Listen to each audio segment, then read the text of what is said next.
Hi friends, welcome to RK tutorial. ఇండియాలోనే largest learning platform అయినటువంటి అకాడమీలో ఏపీపీఎస్సీ టీఎస్పీఎస్సీకి సంబంధించినటువంటి లాంగ్ టర్మ్ బ్యాచెస్ అయితే స్టార్ట్ కావడం జరిగిందండి. సాధన పేరుతో బ్యాచ్ అయితే మనకు 39/14న ప్రారంభం కావడం జరిగింది, గ్రూప్ 1 and 2. నెక్స్ట్ లక్ష్యం పేరుతో మనకు 1 year కోర్స్ అండి. ఇది ఏపీపీఎస్సీ టీఎస్పీఎస్సీ క్లాసెస్ అయితే స్టార్ట్ కావడం జరిగిందండి. బ్యాచెస్ 14th April నుంచి. నెక్స్ట్ గమ్యం బ్యాచ్ అండి. ఇదేంటంటే స్పెసిఫిక్ టాపిక్స్ పైన ఏపీ మరియు తెలంగాణ పైన ఉంటుందండి ఇది. అంతేకాకుండా ఉగాది క్లాస్ ఫెస్టివల్ అయితే ఉందండి. మనకు 10 hours ఫ్రీ క్లాసెస్ అయితే ఉంటాయండి. సో వెంటనే ఎన్రోల్ అవ్వండి. మన కోడ్ యూజ్ చేయండి RKT10, మీకు అన్నీ కూడా ఫ్రీగా ఓపెన్ అవుతాయి. Next SI constable marathon batch అయితే 17, 18. గ్రూప్ 2 మారథాన్ క్లాస్ అయితే 13, 14 తేదీల్లో అయితే మనకు జరుగుతుందండి. సో 2020 ఛాంపియన్షిప్ అయితే మనకు రాత్రి 8 గంటలకైతే ఉంటుందండి. గమనించాలి అందరూ కూడా. ఓకే, సో ఉదయం 10 AM కూడా మనకు ఉండడాన్ని అయితే ఇక్కడ చూడవచ్చు. ఓకేనా. సో మరి గ్రూప్ 2 ప్రిలిమ్స్ టెస్ట్ సిరీస్ అండి. స్కాలర్షిప్ టెస్ట్ అయితే ఉంటుంది. 11th April అయితే ఉంటుందండి, 10 AM. సో మీరైతే ఎన్రోల్ అవ్వండి. సాధన బ్యాచ్ అండ్ లక్ష్యం బ్యాచ్ మినీ కోర్సెస్ కూడా ఉన్నాయండి.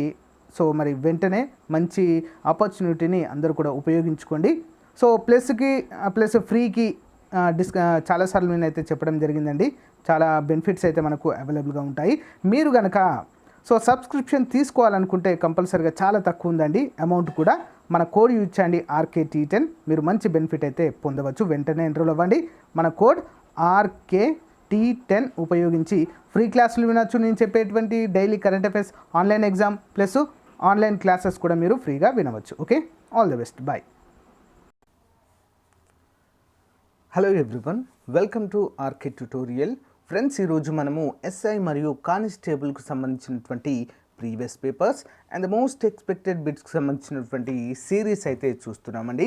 సో ఈ యొక్క సిరీస్ యొక్క లక్ష్యం ఏంటంటే 10,000 ప్రశ్నలు అండి. ఓకేనా, 10,000 ప్రశ్నలు. ఈ సిరీస్లో భాగంగా SI మరియు కానిస్టేబుల్ ఉద్యోగాలకు పరీక్షలు అయ్యే వరకు కూడా కంటిన్యూస్గా ఉంటుందండి. ఆంధ్రప్రదేశ్ మరియు తెలంగాణకు సంబంధించినటువంటి 2 పేపర్లను కూడా ఎక్స్ప్లెయిన్ చేయడం అయితే జరుగుతుంది. గమనించాలి అందరూ కూడా.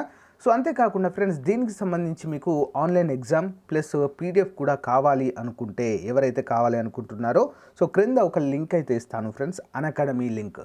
సో అన్అకాడమీలో ఫ్రీగా ఓకేనా క్లాస్ ఆన్లైన్ ఎగ్జామ్ కండక్ట్ చేయడం జరుగుతుంది. At the same time PDF కూడా అందచేయడం అయితే జరుగుతుంది ఫ్రెండ్స్. ఓకేనా, ప్రతి ఒక్కరూ మంచి అవకాశాన్ని ఉపయోగించుకోవాలి. చేయాల్సింది ఏం లేదు ఫ్రెండ్స్.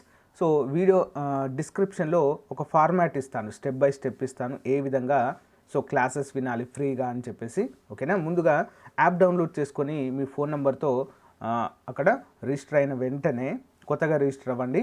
సో రిజిస్టర్ అయిన వెంటనే మీకు OTP వస్తుంది. OTP ఎంటర్ చేసి నెక్స్ట్ ఏం చేయాలంటే ఏపీపీఎస్సీ టీఎస్పీఎస్సీ అని చెప్పేసి కేటగిరీ సెలెక్ట్ చేసుకోండి. దాని తర్వాత ఏదైనా ఒక క్లాస్ ఓపెన్ చేయండి. ఫ్రీ క్లాస్ ఓపెన్ అవుతుంది అక్కడ. అక్కడ కోడ్ అడుగుతుంది, RKT10 అని కంపల్సరీగా యూజ్ చేయండి. అలా అయితేనే ఫ్రీగా అన్నీ కూడా ఓపెన్ అవుతాయి. ఓకేనా, మరి లేట్ చేయకుండా వివరాల్లోకి వెళ్ళిపోదాం. క్వశ్చన్ నెంబర్ 1 కనుక గమనించినట్లయితే, ఒక పొడవు సమయుగ్మజం బఠానీ మొక్కను పొట్టి బఠానీ మొక్కతో సంకరణం చేసినప్పుడు ఏర్పడే పొడవు మరియు పొట్టి బఠానీ మొక్కల యొక్క నిష్పత్తి ఏ విధంగా ఉంటుంది? ఓకేనా, గమనించాలి. ఇక్కడ ఒక పొడవు బఠానీ మొక్కను ఎట్ ది సేమ్ టైం ఒక పొట్టి బఠానీ మొక్కతో సంకరణం చేసినప్పుడు ఏర్పడేటువంటి పొడవు మరియు పొట్టి బఠానీ మొక్కల నిష్పత్తి ఏ విధంగా ఉంటుంది? ఆన్సర్ ఏ విధంగా ఉంటుందండి? ఆప్షన్ 4, 1:0గా ఉంటుంది. 1 అనేది పొడుగు, 0 అనేది పొట్టి బఠానీ. రెండింటి కలిపితే 1:0గా ఉండడాన్ని మనమైతే చూడవచ్చండి. ఓకేనా, చాలా చాలా ఇంపార్టెంట్ క్వశ్చన్. నెక్స్ట్ వన్, ఈ క్రింది వాటిలో ఒక ఎంజైమ్ కాదు. ఓకేనా, క్రింది వాటిలో ఒకటి ఎంజైమ్ కాదు. ఏంటి మరి అది? క్రింది వాటిలో ఒకటి ట్రిప్సిన్, గ్యాస్ట్రిన్, పెప్సిన్, స్టియాప్సిన్. ఓకేనా, ఏంటిది మరి అది? చూద్దాము. ఆన్సర్ వచ్చేసి ఆప్షన్ 2 అండి. గ్యాస్ట్రిన్ అనేది ఎంజైమ్ కాదు. ఓకేనా, ట్రిప్సిన్, పెప్సిన్, స్టియాప్సిన్ అనేవి ఎంజైమ్లుగా మనమైతే చెప్పుకోవచ్చు. జీర్ణక్రియలో ఇవి పాల్గొంటాయి. Okay, next one, cold blooded animal with 4 chamber of hearts, 4 గదుల గుండె కలిగినటువంటి శీతల రక్త జంతువు క్రింది వాటిలో ఏది? ఆన్సర్ ఆప్షన్ 4, మొసలి. ఓకేనా, ఏంటండి? మొసలి is the right answer. Crocodile దీనికి సరీసృపం అండి ఇది. ఓకేనా. సరీసృపాలన్నిటికీ కూడా ఆల్మోస్ట్ 4 గదులు ఉంటాయి. ఓకే, 4 గదుల గుండె ఉంటుంది. ఎట్ ద సేమ్ టైం శీతల రక్తము అంటే వాటి యొక్క బ్లడ్ అనేది చల్లగా ఉంటుంది. ఉదాహరణకు చేపలు కూడా అంతే ఫ్రెండ్స్, చేపల రక్తం కూడా చల్లగానే ఉంటుంది, గమనించాలి అందరూ కూడా. సో నెక్స్ట్ వన్ చూద్దాము. Question number 124. సో ఇక్కడ ఇచ్చారు చూడండి, కొన్ని రకాలైనటువంటి జంతువులు వాటికి ఉండేటువంటి గుండెలోని గదుల సంఖ్య, ఛాంబర్స్ ఇన్ హార్ట్. చూద్దాం మరి. సో ముందుగా చూసినట్లయితే సొరచేప, కప్ప, బొద్దింక మరియు తిమింగలము ఈ విధంగా ఇవ్వడం అయితే జరిగింది మనకి. ముందుగా చూసినట్లయితే మనము సొరచేపలో ఎన్ని గదుల గుండె ఉంటుంది? సొరచేప ఆన్సర్ 4 ఉంటుందండి. ఓకేనా. మరి కప్పలో ఎన్ని ఉంటాయండి? కప్ప ఆన్సర్ 3 ఉంటాయి కప్పలో. ఓకే. నెక్స్ట్ బొద్దింకలో ఎన్ని ఉంటాయి? బొద్దింకలో 13 గదులు ఉంటాయండి. ఓకే. మరి నెక్స్ట్ తిమింగలాలో ఎన్ని ఉంటాయంటే 2 ఉంటాయి. ఓకే, తిమింగలాలో 2 ఉండడాన్ని మనమైతే ఇక్కడ క్లియర్గా చూడవచ్చు. ఇంపార్టెంట్ క్వశ్చన్ అండి ఇది. సో నెక్స్ట్ వన్ చూద్దాం. ఎర్ర రక్త కణాల ఉత్పత్తికి అవసరమైన ఎరిథ్రోపాయిసిస్ను స్రవించేది ఏంటి? ఎర్ర రక్త కణాల ఉత్పత్తికి అవసరమైనటువంటి ఎరిథ్రోపాయిసిస్ను స్రవించేది ఏది? ఏంటండి మరి? ఎర్ర రక్త కణాల ఉత్పత్తికి అవసరమయ్యే ఎరిథ్రోపాయిటిన్. ఓకే, మరి దీన్ని స్రవించేటువంటి అంశము ఏది? క్రింది వాటిలో చూద్దాం. సో ఈ యొక్క ఎరిథ్రోపాయిటిన్ను స్రవించేది మూత్రపిండం అండి, గమనించాలి. మూత్రపిండము ఎర్ర రక్త కణాల ఉత్పత్తికి అవసరమైనటువంటి ఎరిథ్రోపాయిటిన్ అనేటువంటి దానిని స్రవించేది మూత్రపిండము. సో మరి ఎర్ర రక్త కణాల యొక్క అంటే ఇవి ఎక్కడి నుంచి ఉత్పత్తి అవుతాయండి? ఎక్కడి నుంచి ఉత్పత్తి అవుతాయంటే సో ఎముక యొక్క మజ్జ నుండి ఉత్పత్తి అవుతాయి. ఏదైతే ఎరిథ్రోపాయిటిన్ అనేటువంటి దాని యొక్క స్రవించినటువంటి దాని నుంచి సో ఎముక మజ్జ నుంచి అయితే ఇవి ఉత్పత్తి అవ్వడాన్ని చూడవచ్చు. ఓకేనా. మరి ఎర్ర రక్త కణాల శ్మశాన వాటిక అని దేన్ని అంటారంటే ప్లీహాన్ని అంటారు. ఓకే, ఎర్ర రక్త కణాల శ్మశాన వాటిక ఏంటండి? ప్లీహము, గమనించాలి.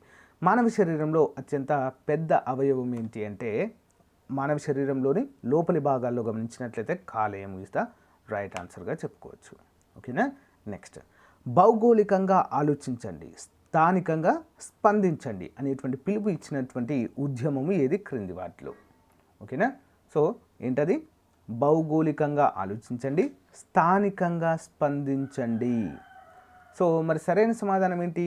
ఆప్షన్ 1 దారిత్రి సదస్సు, ప్రపంచ దారిత్రి సదస్సుగా చెప్పుకోవచ్చు. ఓకేనా. ఎర్త్ డే అంటారు.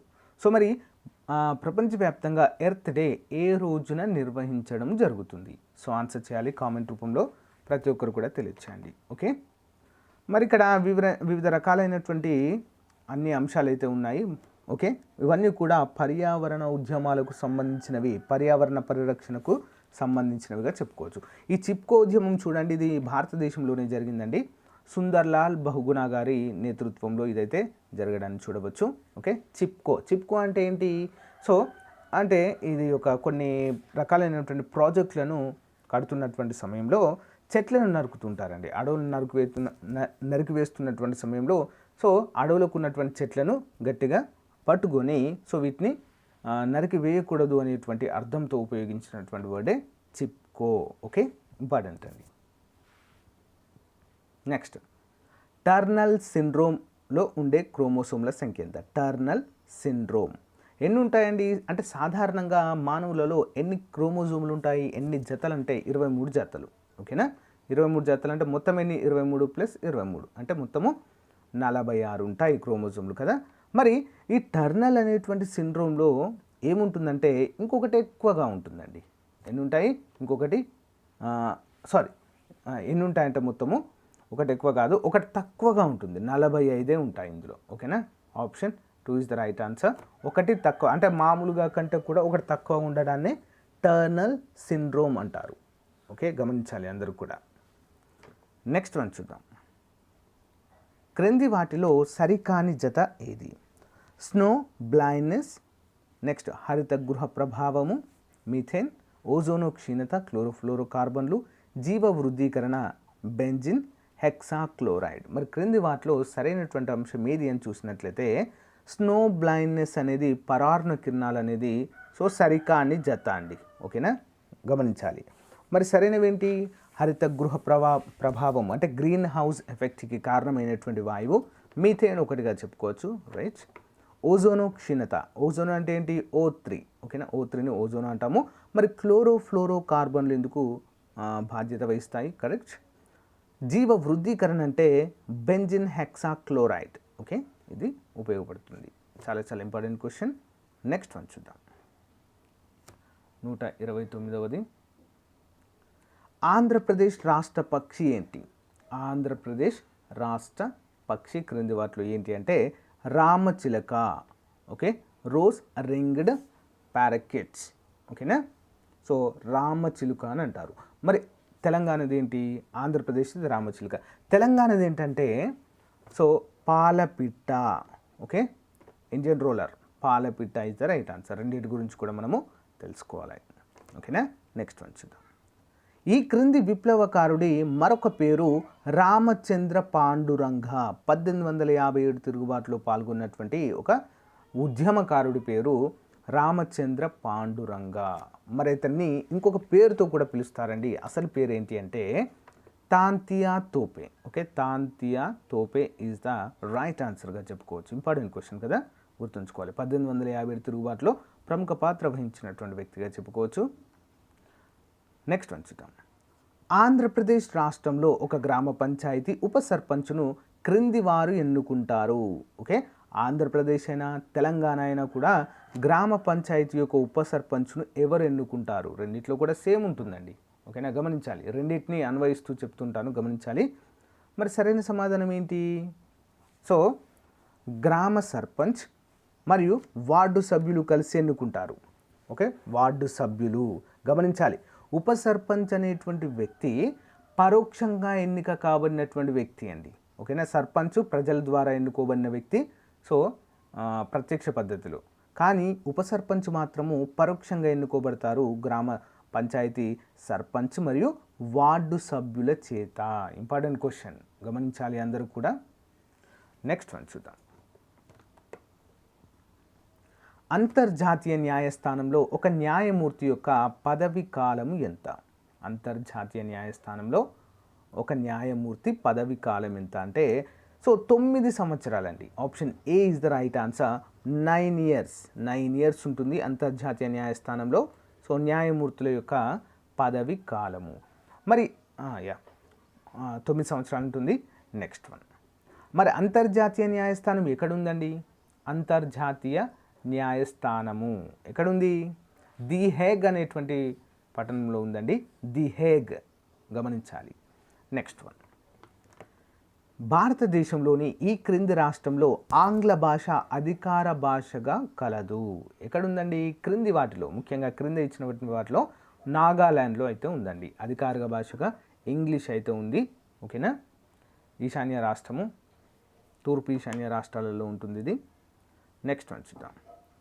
1969లో భారత సుప్రీంకోర్టు ప్రధాన న్యాయమూర్తిగా ఉన్నవారు తాత్కాలిక భారత రాష్ట్రపతిగా వ్యవహరించారు. వారిని గుర్తించండి. ఎవరున్నారండి మరి? సో ఆన్సర్ వచ్చేసి ఆప్షన్ 3 అండి, జస్టిస్ ఎం హిదాయతుల్లా. అయితే ఇక్కడ మనకు గమనించినట్లయితే ఒకవేళ భారత రాష్ట్రపతి గారు రాజీనామా చేసిన, ఓకేనా, అనుకోకుండా మరణించిన, ఓకేనా, సో ఉపరాష్ట్రపతి కూడా అందుబాటులో లేనటువంటి సిచ్యువేషన్లో మరి ఎవరు భారత రాష్ట్రపతిగా, తాత్కాలిక రాష్ట్రపతిగా ఉంటారంటే సుప్రీంకోర్టు ప్రధాన న్యాయమూర్తి ఉంటారండి.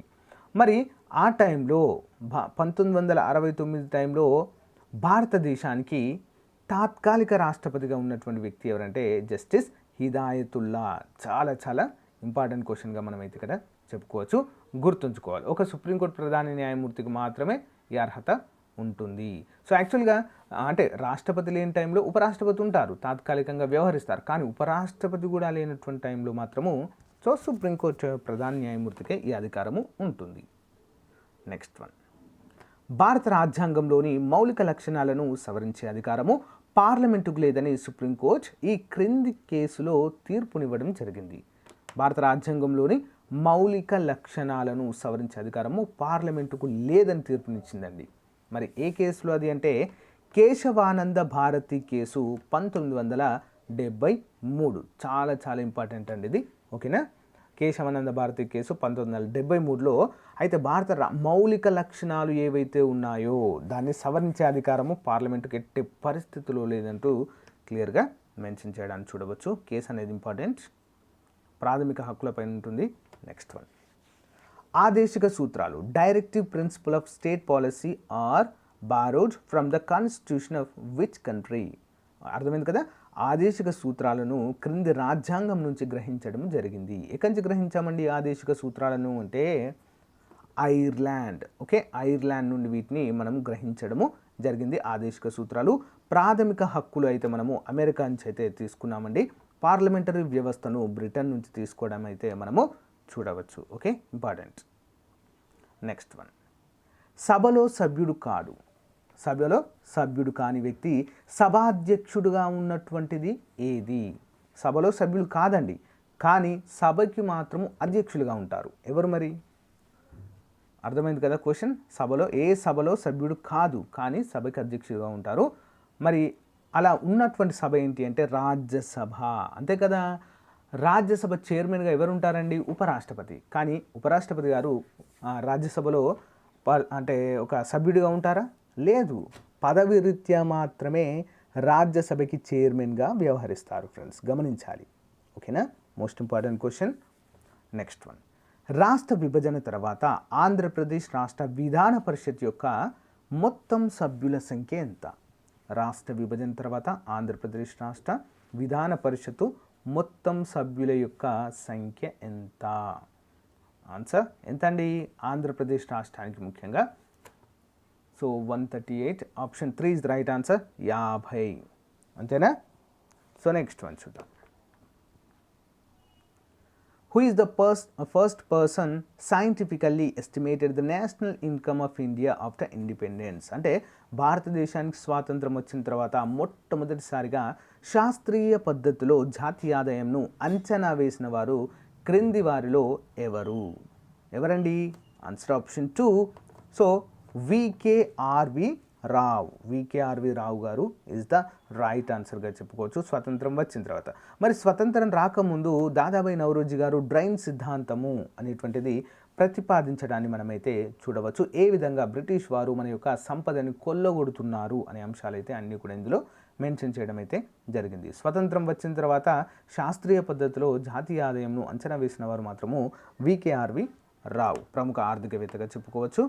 నెక్స్ట్ వన్, ఈ క్రింది వాటిలో సేవా రంగానికి చెందినది ఏది? క్రింది వాటిలో సేవా రంగానికి చెందినది ఏది? ఆన్సర్ హోటల్స్ అండి. హోటల్స్ అనేవి సేవా రంగానికి చెందినవి. అంటే ఏవైతే మనకు సర్వీస్ ఇస్తాయో వాటన్నిటిని కూడా సేవా రంగానికి క్రిందిగా మనమైతే చెప్పుకోవచ్చు. ఓకేనా. ఎన్ని రంగాలు ఉంటాయండి యాక్చువల్గా మనకి? ప్రాథమిక రంగము, ద్వితీయ రంగము, తృతీయ రంగము. తృతీయ రంగాన్ని మనము సేవా రంగం అంటాము. ప్రాథమిక రంగంలో ఏముంటుంది? మొత్తం కూడా వ్యవసాయ రంగము, వ్యవసాయ అనుబంధం అన్నీ కూడా ఇందులోనే ఉంటాయి.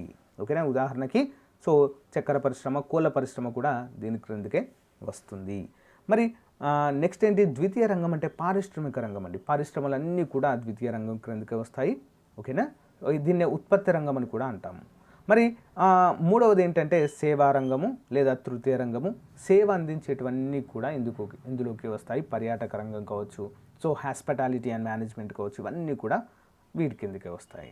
నెక్స్ట్, భారతదేశ హరిత విప్లవ పితామహుడు అని ఎవరిని పేర్కొంటాము? భారతదేశ హరిత విప్లవ పితామహుడు ఎవరండి? సో ఎంఎస్ స్వామినాథన్ గారు. ఎవరండి? MS Swaminathan is the right answer. భారతదేశంలో హరిత విప్లవాన్ని ప్రారంభించినటువంటి వ్యక్తిగా చెప్పుకుంటాము. మరి ప్రపంచవ్యాప్తంగా కనుక చూసినట్లయితే నార్మన్ బోర్లాంగ్ అనేటువంటి వ్యక్తి హరిత విప్లవాన్ని స్టార్ట్ చేసినటువంటి వ్యక్తిగా చెప్పుకోవచ్చు. మరి హరిత విప్లవము అనేటువంటి పదాన్ని మొదటగా వాడిన వ్యక్తి ఏంటంటే విలియం ఎస్ గాండే అనేటువంటి వ్యక్తి. ఓకేనా, ఇంపార్టెంట్ క్వశ్చన్ అండి. మరి హరిత విప్లవం ద్వారా అత్యధిక దిగుబడినిచ్చినటువంటి పంట ఏదైనా ఉంది అంటే అది గోధుమ అండి. ఓకేనా, గోధుమ పంట అత్యధిక ఆ, ఏంటి దిగుబడినిచ్చినటువంటి పంటగా మనమైతే చెప్పుకోవచ్చు. నెక్స్ట్ వన్ చూద్దాం. ఈ క్రింది వాటిలో 2000 సంవత్సరంలో కేంద్ర ప్రభుత్వము రోడ్డు రవాణా సౌకర్యాలను అన్ని గ్రామాలకు కల్పించుటకు ప్రవేశపెట్టినటువంటి పథకము పేరేంటి? క్రింది వాటిలో 2000 సంవత్సరంలో, ఓకే, 2000 ఇయర్లో కేంద్ర ప్రభుత్వము రోడ్డు రవాణా సౌకర్యాలను అన్ని గ్రామాలను కల్పించడానికి ప్రవేశపెట్టిన కేంద్ర ప్రభుత్వ పథకము పేరేంటి? ఇంపార్టెంట్ క్వశ్చన్ అండి. సో మరి ఏంటండి అది? So 142 option 3 is the right answer. ప్రధానమంత్రి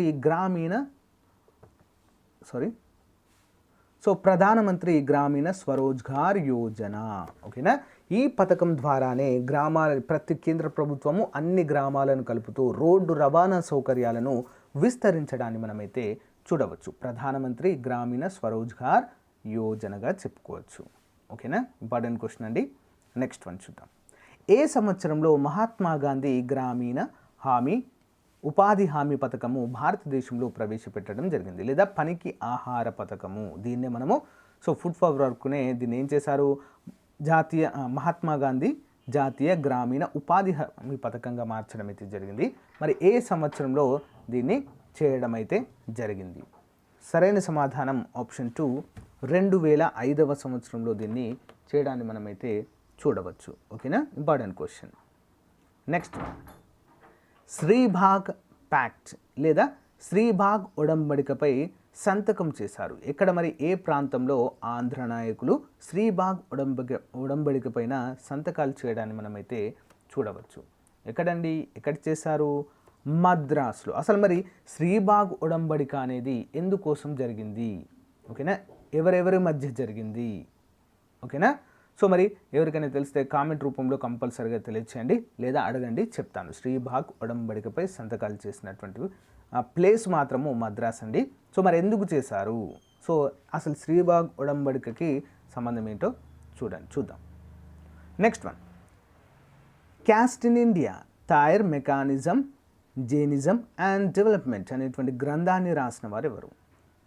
caste in India, so their mechanism genesis and development అనేటువంటి గ్రంథ రచయిత ఎవరండి?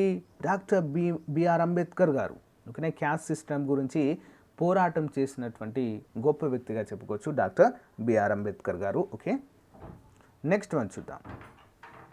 మౌంట్ బాటన్ ప్రణాళిక ఈ విధంగా కూడా చెప్తారండి. మౌంట్ బాటన్ అనేటువంటి ప్రణాళికను ఏ విధంగా చెప్తారు? సో ఆన్సర్ చేయండి. మరి ఆన్సర్ వచ్చేసి మౌంట్ బాటన్ ప్రణాళిక జూన్ 3 ప్రణాళిక అని కూడా చెప్తారండి. మౌంట్ బాటన్ ప్రణాళికను జూన్ 3 ప్రణాళిక అని కూడా అంటారు. మరి భారతదేశానికి స్వతంత్రం వచ్చిన తర్వాత కూడా ఉన్నటువంటి భారతదేశానికి చివరి బ్రిటిష్ ఇండియా గవర్నర్ జనరల్ ఎవరంటే లార్డ్ మౌంట్ బాటన్ అండి. ఓకేనా? స్వతంత్రము వరకు కూడా భారతదేశానికి గవర్నర్ జనరల్గా ఉన్నారు. మరి స్వతంత్రం అనంతరము స్వతంత్రం వచ్చిన తర్వాత గవర్నర్ జనరల్గా ఉన్నటువంటి ఏకైక భారతీయుడు ఎవరంటే రాజగోపాలాచారి, చక్రవర్తుల రాజగోపాలాచారి గారు ఉండడాన్ని మనమైతే చూడవచ్చు. ఆయనే భారతదేశానికి భారతీయ చివరి మరియు మొట్టమొదటి గవర్నర్ జనరల్గా పనిచేయడాన్ని మనమైతే చూడవచ్చు. తర్వాత గవర్నర్ జనరల్ అనేటువంటి పదవిని తీసేసి రాష్ట్రపతి పదవిని ఏర్పాటు చేయడం అయితే జరిగింది. ఓకేనా? ఇంపార్టెంట్ క్వశ్చన్ కదా. So next one. భారత జాతీయ కాంగ్రెస్ యొక్క ఏ సమావేశంలో జాతీయ ఆర్థిక కార్యక్రమము మరియు ప్రాథమిక హక్కులు బాధ్యతలు అనేటువంటి తీర్మానాన్ని ఆమోదించడం జరిగింది? ఇంపార్టెంట్ క్వశ్చన్ అండి. So 147 option 3. కరాచీ సమావేశము 1931. కరాచీ సమావేశము 1931లో జాతీయ ఆర్థిక కార్యక్రమము మరియు ప్రాథమిక హక్కులు బాధ్యతలు అనేటువంటి తీర్మానాన్ని ఆమోదించడము చూడవచ్చు మనం. ఓకేనా? ఇంపార్టెంట్ క్వశ్చన్ అండి. Next one. గాంధార శిల్పకళ ఈ క్రింది వంశపు పోషణలో ఉంది. గాంధార శిల్పకళ ఎవరు పోషించారండి? మరి ఇది అంటే కుషనులు. ఓకే, కుషనులు పోషించడాన్ని చూడవచ్చు. Next one. గాంధీజీ తన రాజకీయ గురువుగా ఎవరిని భావించడం జరిగింది? గాంధీజీ గారు తన యొక్క రాజకీయ గురువుగా ఎవరిని చెప్పడం జరిగిందంటే Gopalakrishna Gokhale. Okay, Gopalakrishna Gokhale is my guru, political guru, ముఖ్యంగా చెప్పాలంటే రాజకీయ గురువు అని చెప్పేసి సంబోధించడాన్ని మనమైతే చూడవచ్చు. ఓకేనా. నెక్స్ట్ వన్ చూద్దాం. విజయనగర సామ్రాజ్యం ఈ యుద్ధంతో కనుమరుగవడాన్ని మనమైతే చెప్పుకోవచ్చు. ఏ యుద్ధంతో కనుమరుగైందండి? సో ఆన్సర్ తోపూరు యుద్ధము. ఇది చివరి యుద్ధం అండి. విజయనగర సామ్రాజ్యము సో మొత్తం కూడా అంతమవడానికి గల కారణము తోపూరు యుద్ధం. అంటే అంతకుముందు చాలా యుద్ధాలు జరిగాయి, బట్ చివరి యుద్ధంగా దీన్ని అయితే మనం చెప్పుకోవచ్చు తోపూరు యుద్ధము. ఇంపార్టెంట్ క్వశ్చన్ అండి ఇది.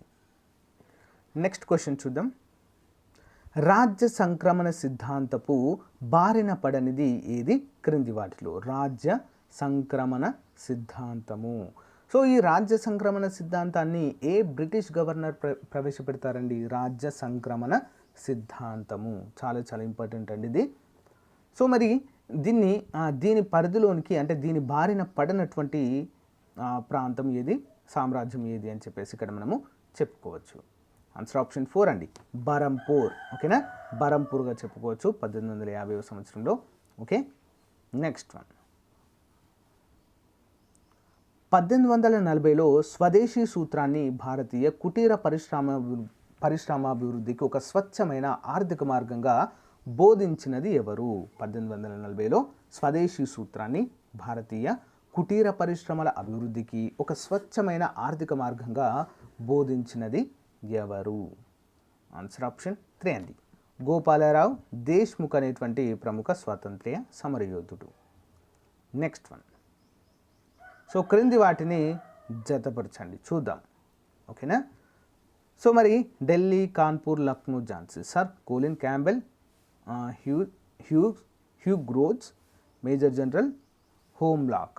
మరి వీరంతా కూడా అంటే 1857 తిరుగుబాటు కాలంలో బ్రిటిష్ ఇండియాకి సపోర్టివ్గా వీరైతే ఉండడాన్ని సో సైనికాధికారులుగా వీరినైతే మనము చెప్పుకోవచ్చు. మరి సరైన సమాధానం ఏంటి? ఏ ప్రాంతంలో ఎవరున్నారు అనే అంశాన్ని అయితే మనం చూద్దాం. ఇక్కడ ముందుగా చూసినట్లయితే ఢిల్లీకి ఎవరున్నారండి? ఢిల్లీలో అయితే జనరల్ జాన్ నికోల్సన్ ఢిల్లీలో ఉన్నారు. Okay, option 4 is right answer. Next కాన్పూర్లో ఎవరున్నారండి? కాన్పూర్లో కనుక చూసినట్లయితే major general Havelock. Next one చూసినట్లయితే లక్నోలో ఎవరున్నారండి? Sir Colin Campbell. నెక్స్ట్ ఝాన్సీలో ఎవరున్నారంటే సార్ హ్యూజ్ రోజ్ అనేటువంటి వ్యక్తి. సో ఝాన్సీని ముట్టడించడంలో వీరైతే బ్రిటిష్ ఇండియా తరపున అయితే పనిచేయడాన్ని మనమైతే చూడవచ్చు 1857 తిరుగుబాటు సమయంలో అణచివేతకి. Next one. ఈ గ్రహం పైన ఒక రోజు ప్రయాణము 1 సంవత్సరం ప్రయాణం కంటే ఎక్కువగా ఉంటుంది. ఒక గ్రహం పైన ఒక రోజు ప్రయాణము 1 సంవత్సరము ప్రయాణం కంటే చాలా ఎక్కువగా ఉంటుంది. ఏ గ్రహం పైన మరి? 154. ఆన్సర్ ఆప్షన్ 2 శుక్రుడి పైన అండి. ఓకేనా, శుక్రుడి పైనగా మనమైతే చెప్పుకోవచ్చు. అంటే దాని యొక్క భ్రమణ రేటు, ఓకేనా, దాని యొక్క పరిభ్రమణ రేటు చాలా చాలా తక్కువగా ఉంటుంది. పరిభ్రమణ రేటు కూడా చాలా తక్కువగా ఉంటుంది. Next one. భూమధ్య రేఖపై 2 పట్టణాల మధ్య కాల వ్యత్యాసం 1 గంట. ఈ పట్టణము రేఖాంశాల వ్యత్యాసము ఎంత ఉంటుంది? ఆన్సర్ ఆప్షన్ 1 15 డిగ్రీలు ఉంటుందండి. భూమధ్య రేఖ పైన 2 పట్టణాలు ఉన్నప్పటికీ వాటి యొక్క కాల వ్యత్యాసం, వాటి యొక్క టైం జోన్లో 1 గంట ఈ పట్టణాల రేఖాంశాల వ్యత్యాసం ఏంది? వ్యత్యాసం అంటే రెండింటి మధ్య 1 గంట తేడా ఉన్నట్లయితే ఈ పట్టణాల రేఖాంశాల వ్యత్యాసం ఎంత? ఫర్ ఎగ్జాంపుల్ మనం చూసినట్లయితే అరుణాచల్ ప్రదేశ్ మరియు గుజరాత్లు ఒకే రేఖ పైన ఉంటాయండి. ఓకేనా, ఆల్మోస్ట్ ఆల్. సో ఇక్కడ ఇలా చూసినట్లయితే సో ఇలా ఉంటాయి కదా. ఇక్కడ అరుణాచల్ ప్రదేశ్ ఉంటుంది, ఇక్కడ గుజరాత్ ఉంటుందండి. కానీ ఇక్కడ అరుణాచల్ ప్రదేశ్లో మొదట సూర్యోదయం అవుతుంది డాంగ్ అనేటువంటి ప్రాంతంలో. మరి ఇక్కడ గుజరాత్లో సూర్యాస్తమం అవుతుంది. ఓకేనా, ఇక్కడ కూడా సూర్యోదయం అవుతుంది. మరి రెండింటికి సూర్యోదయ సమయంలో 1 అవర్ ఉంటుందండి. 1 గంట సమయం అయితే పడుతుంది. సో ఈ విధంగా అంటే ఒకే అక్షాంశం పైన ఉన్నప్పటికీ కూడా ఓకేనా, ఒకే రేఖాంశం పైన ఉన్నప్పటికీ కూడా వీటి యొక్క ప్లేసెస్లో మార్పుల వలన ఈ యొక్క ఇది సంభవించడం అయితే మనం చూడవచ్చు. సో ఇక్కడ కూడా భూమధ్య రేఖపై గల 2 పట్టణాల మధ్య కాల వ్యత్యాసం 1 గంట. ఈ పట్టణాల రేఖాంశాల వ్యత్యాసం ఎంత అంటే 15 డిగ్రీలు ఉంటుంది. ఓకే, గమనించాలి. Next one. ఈ వన్యప్రాణుల అభయారణ్యం భారతదేశంలో అతిపెద్ద పులుల ఆరక్షిత ప్రాంతంగా అయితే ఉంది. పుల్ల సంరక్షణ కేంద్రంగా ఉందండి భారతదేశంలో అతిపెద్ద అభయారణ్యం ఏంటి మరి? సో ఆన్సర్ వచ్చేసి ఆప్షన్ 4 అండి, నాగార్జున సాగర్. శ్రీశైలము వన్యప్రాణి అభయారణ్యంగా కూడా దీన్ని పిలుస్తారు. Okay, next one. The hottest place in Andhra Pradesh is. Andhra Pradesh నందలి అత్యుష్ణ ప్రాంతము అంటే వేడి ఎక్కువగా ఉండేటువంటి ప్రాంతం ఏంటి? సో 157 ఆప్షన్ 3 అండి, రెంటచింతల అనేటువంటి ప్రాంతము. ఓకేనా, మరి తెలంగాణలో హాటెస్ట్ ప్లేస్ అంటే ఏంటండి మరి? రామగుండము. ఓకేనా, గోదావరికని రామగుండము, ఆ ప్లేస్లోనే రామగుండమే అండి, రామగుండంలోనే అత్యధిక వేడి అనేది ఉంటుంది. ఇక్కడ రెంటచింతల, ఆంధ్రప్రదేశ్లో రెంటచింతల. Okay, next one. ఒకరోజు అత్యల్ప ఉష్ణోగ్రత ఎప్పుడు నమోదవుతుంది? ఓకేనా, ఒకరోజు కనుక గమనించినట్లయితే అతి తక్కువ ఉష్ణోగ్రత ఏ సమయంలో నమోదవుతుంది? ఎప్పుడండి? సో సూర్యోదయానికి ముందు. ఓకేనా, సూర్యోదయం ఇంకా అవ్వకముందు అంటే ఎర్లీ మార్నింగ్ టైంలో ఉష్ణోగ్రత అనేది చాలా చాలా తక్కువగా నమోదవుతుంది. ఓకేనా, గమనించాలి అందరూ కూడా. Next one. క్రింది వాటిని జతపరచుము. So Kambalakonda, next Nelapattu, Coringa, Gundla Maheshwaram. So ఇవి ఎక్కడ ఉన్నాయి? ప్లేసెస్ అనేవి ఎక్కడ ఉన్నాయి? సో మరి 159 చూద్దాం. ఒకటోది మరి కంబాలకొండ ఎక్కడుందండి? కంబాలకొండ విశాఖపట్నంలో కలదు. నెక్స్ట్ నేలపట్టు అభయారణ్యము ఎక్కడుందండి? నేలపట్టు నెల్లూరులో ఉంది, అంతేనా? నెక్స్ట్ కోరింగ పక్షి సంరక్షణ కేంద్రము ఎక్కడ ఉంది అంటే తూర్పుగోదావరిలో కలదు. గుండ్ల బ్రహ్మేశ్వరం ఎక్కడుంది? కర్నూలు మరియు ప్రకాశం జిల్లాలలో ఇది విస్తరించి ఉంటుందండి. Important question. సో చాలామంది అడుగుతున్నారు, సార్ తెలంగాణది కూడా పేపర్ అనాలిసిస్ చేయండి అంటున్నారు. ఇది అయిపోగానే నెక్స్ట్ మనము లాస్ట్ ఇయర్ ఎగ్జామ్ జరిగినటువంటి తెలంగాణ పేపర్ని సో అనలైజ్ చేద్దాము. ఓకేనా, గమనించాలి అందరూ కూడా. నెక్స్ట్ వన్ చూద్దాం. The largest cropped in India. ఓకేనా, largest cropped area in India is irrigated by the method. అంటే ఏంటి? భారతదేశం నందలి పంట భూమి విస్తీర్ణంలో అత్యధిక భాగము ఈ విధానంలోనే సాగు చేయబడుతుంది. సింపుల్. మరి సరైన సమాధానం ఏంటి? ఆన్సర్ ఆప్షన్ 3 అండి, బావుల ద్వారా, గొట్టపు బావుల ద్వారానే ఇవి సాగు చేయబడతాయి భారతదేశం మొత్తం కనుక మనము చూసినట్లయితే. నెక్స్ట్ మరి భారతదేశంలో తేయాకు పరిశోధనా కేంద్రము ఎక్కడ ఉంది? భారతదేశంలో తేయాకు పరిశోధనా కేంద్రం ఎక్కడ ఉందంటే జోర్హట్ అనేటువంటి ప్రాంతంలో ఉందండి. ఓకేనా, జోర్హట్. నెక్స్ట్ వన్ చూద్దాం. సో క్రింది వాటిని జతపరచుము చూద్దాం. మరి కొన్ని రకాల ప్రాంతాలు అంటే హైదరాబాద్, లక్నో, అహ్మదాబాద్, కర్నూలు, ఇవి ఏ నది ఒడ్డున ఉన్నాయి అనేది ఇక్కడ ఆన్సర్. ఓకేనా, ఏ నది ఒడ్డున ఇవి ఉన్నాయి? ముందుగా చూసినట్లయితే హైదరాబాద్ నగరము ఏ నది ఒడ్డున ఉందంటే మూసీ అండి, మూసీ నది ఒడ్డున కలదు. నెక్స్ట్ లక్నో ఏ నది ఒడ్డున ఉంది అంటే Gomti. Okay, Gomti is the right answer. మరి అహ్మదాబాదు సబర్మతి, కర్నూలు తుంగభద్ర నది ఒడ్డున ఉన్నట్లుగా మనకైతే ఇక్కడ తెలుస్తుంది. ఓకేనా, మోస్ట్ ఇంపార్టెంట్ క్వశ్చన్ గుర్తుంచుకోవాలండి. Option 4 is the right answer అన్నట్టు ఇక్కడ. నెక్స్ట్ వన్ చూద్దాం. భారతదేశం యొక్క ప్రధానమంత్రి స్వర్ణ చతుర్భుజికి పునాదులు వేయడం అయితే జరిగింది. స్వర్ణ చతుర్భుజి అంటే ఇది రోడ్ల అభివృద్ధికి సంబంధించిందండి. భారతదేశంలో ఉన్నటువంటి ప్రముఖ మెట్రోపాలిటన్ నగరాలన్నింటినీ కలుపుతూ స్వర్ణ చతుర్భుజి అనేటువంటి రోడ్ లైన్స్ అయితే వేయడానికి సో ఏ ప్రధాని కాలంలో పునాది రాయి వేయడం అయితే జరిగింది? ఎవరి కాలంలో అండి? అటల్ బిహారీ వాజ్పేయి. ఓకేనా, ఇంపార్టెంట్ క్వశ్చన్. Next one. బహిరంగ ఓటింగ్ విధానము ఈ క్రింది సభ్యులను ఎన్నుకోవడంలో అవలంబించబడుతుంది. బహిరంగ ఓటింగ్ విధానము ఆన్సర్ వచ్చేసి ఆప్షన్ 2 అండి. ఓకేనా, బహిరంగ ఓటింగ్ విధానము ఎవరిని ఎన్నుకోవడానికి? రాజ్యసభ సభ్యులను ఎన్నుకోవడానికి. ఎవరినండి? రాజ్యసభ సభ్యులను ఎన్నుకోవడానికి బహిరంగ ఓటింగ్ విధానం అనేది చేపడతారు. నెక్స్ట్ మరి రాజ్యసభ సభ్యుల యొక్క పదవి కాలం ఎంత? రాజ్యసభ కాలపరిమితి ఎంత? యాక్చువల్గా చెప్పాలంటే రాజ్యసభ సభ్యులది కాదు, సభ్యులది 6 సంవత్సరాలని మన అందరికీ తెలుసు. మరి రాజ్యసభ పదవి కాలం ఎంత? యాక్చువల్గా ఉంటుందా అండి అసలు యాక్చువల్గా రాజ్యసభకి పదవి కాలం అనేది ఉంటుందా? ఉండదండి. ఇది ఒక శాశ్వత సభ. దీనికి అసలు అంతమే ఉండదు, ఎప్పటికీ కూడా ఉంటుంది. ప్రతి 2.5 సంవత్సరాలకు ఒకసారి కొత్త సభ్యులు వస్తూనే ఉంటారు ఫ్రెండ్స్. ఓకేనా, ఇదొక శాశ్వత సభ. నెక్స్ట్ వన్, ఓటింగ్ వయస్సు 21 నుంచి 18 సంవత్సరాలకు తగ్గించిన రాజ్యాంగ సవరణ ఏది? మోస్ట్ ఇంపార్టెంట్ క్వశ్చన్ ఏంటండి?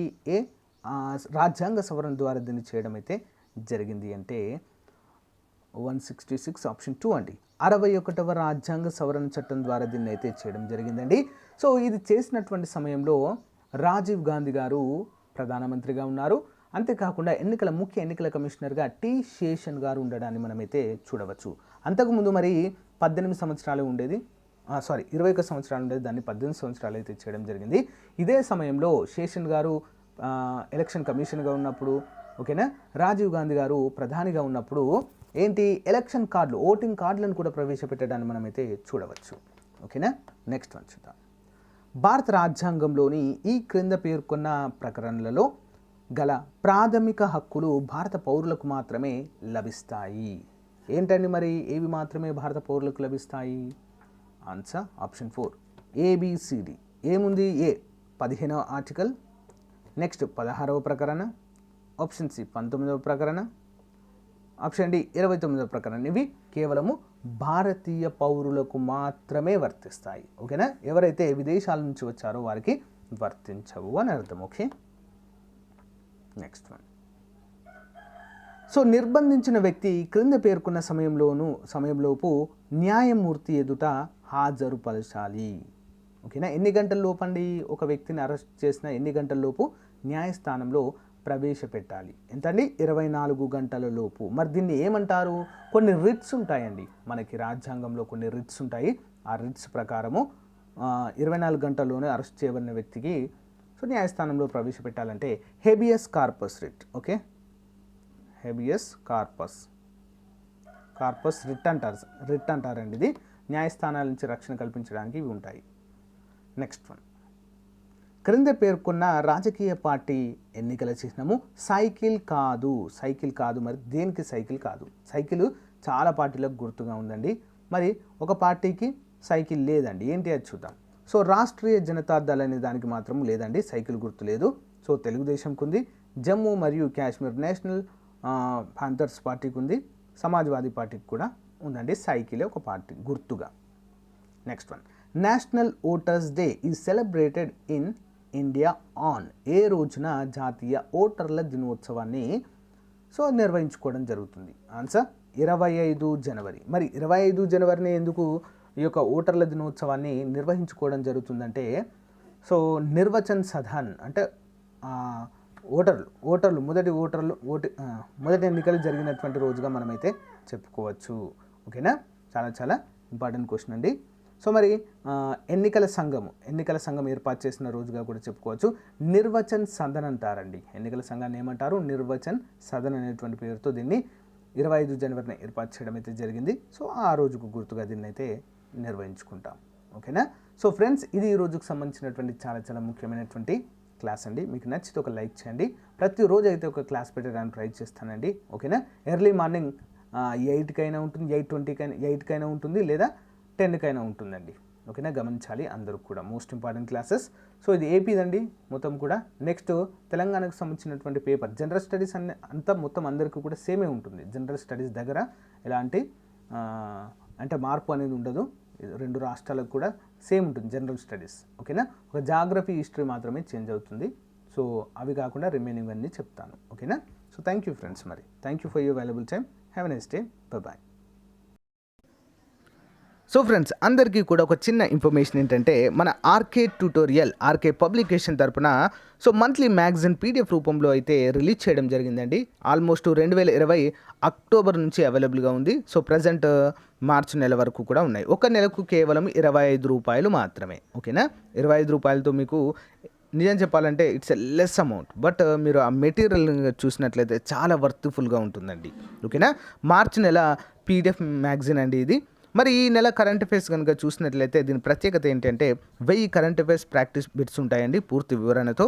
600+ general studies plus practice bits ఉంటాయి. అన్లిమిటెడ్ స్టాటిక్ జీకే ప్రశ్నలు ఉంటాయి. తెలంగాణ రాష్ట్ర బడ్జెట్ అయితే ప్రొవైడ్ చేయడం జరిగింది ఈ నెల. మరి అంతేకాకుండా డైలీ ఫ్రీ క్లాస్ కూడా ఉంటుందండి. క్లాస్ కూడా మీరు ఫ్రీగా వినవచ్చు మన యొక్క ఛానల్లో.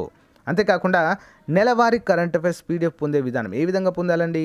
సో మీరు ఇక్కడ క్రింద చూపించినటువంటి నెంబర్ ఉంది కదా, 9030362853 అనేటువంటి నెంబర్కి గూగుల్ పే కానీ, ఫోన్పే కానీ, పేటిఎం కానీ, ఓకేనా, అమెజాన్ పే కానీ ఏదైనా ఒకటి పే చేసిన వెంటనే అక్కడ మీకు ఏదైనా డిస్క్రిప్షన్ రాయండి అని అడుగుతుంది కదా.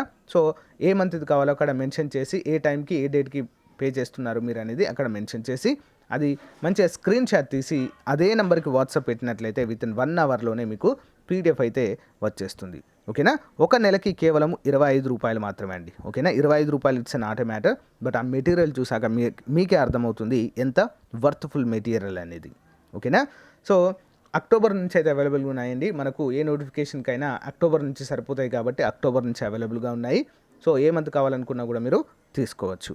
ఓకేనా, సో ఇదండి ఈ రోజుకు సంబంధించినటువంటి ముఖ్యమైన అప్డేట్. Thank you, by.